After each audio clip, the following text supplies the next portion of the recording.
What's going on, guys? It's Hi, and it's been raining quite a bit here in Washington. I think I read an article that said there hasn't been an official sunny day since November. So yeah, lots of gloomy weather.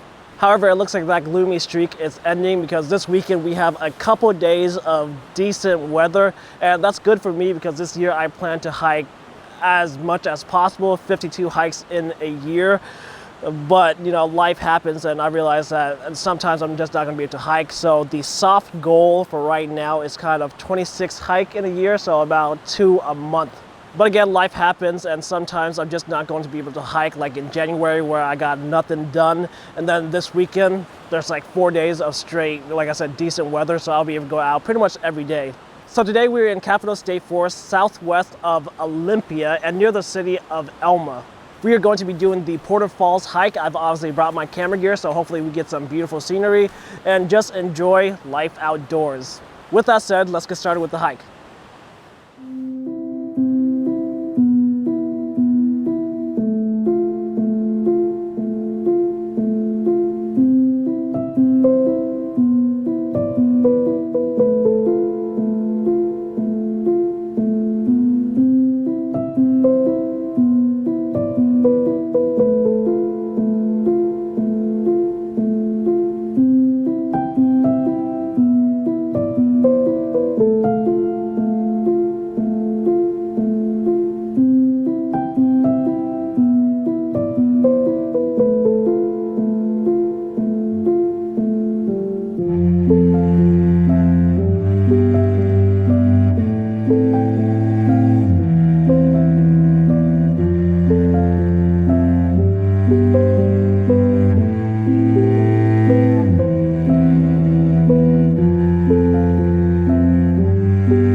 So hopefully you can hear me over these rapids. But after a short hike, about 1 mile, we've made it to Porter Falls.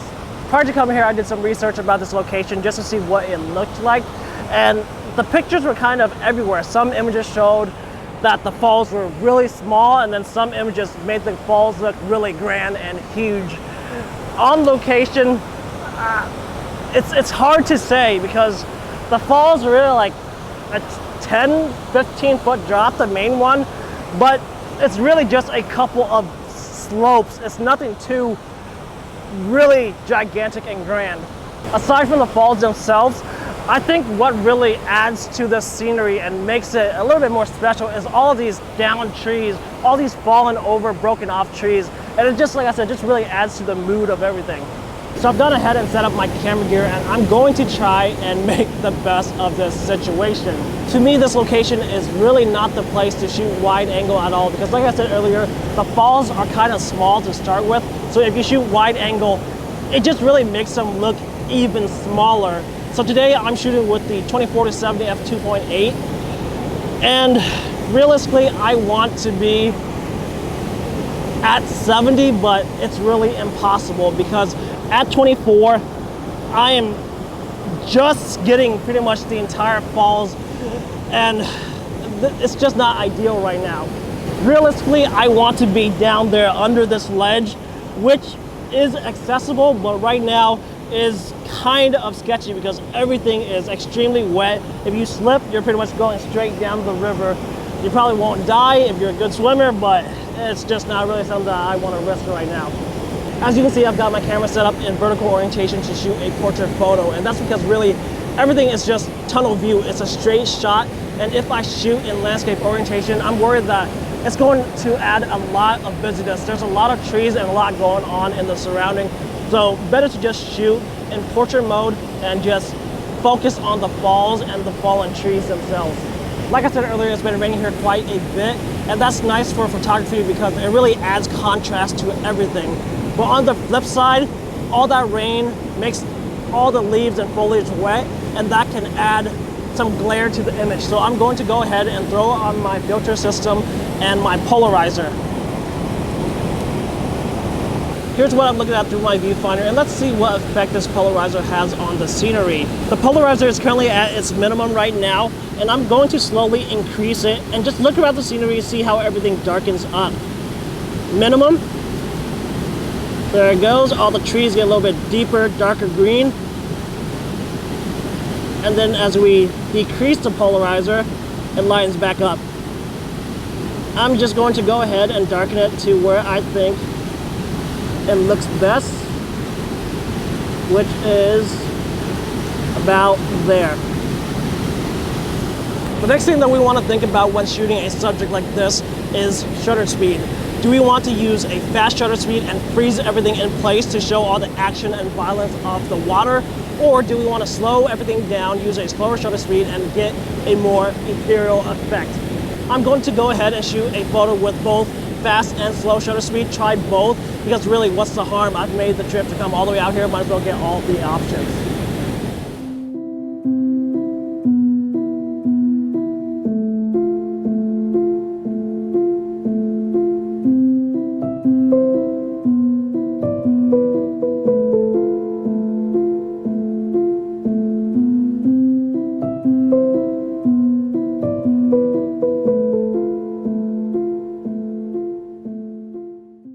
So that's that. Porter Falls accomplished. Overall, it was a pretty easy hike, short distance with little elevation gain, so most people should be able to accomplish it just fine. To me, this location is definitely worth the day hike. It beats sitting around the house doing nothing. So in that sense, totally worth it. Like I said earlier, I'm going to try and get out as much as I can, do more of these outdoor adventures video. And of course, I'm going to bring you guys along with me, so make sure to subscribe to the channel for more content to come. If you've enjoyed this video, make sure to give it a thumbs up. If you have any questions or feedback, make sure to comment down below. Thanks for watching this video, and I'll see you guys in the next one.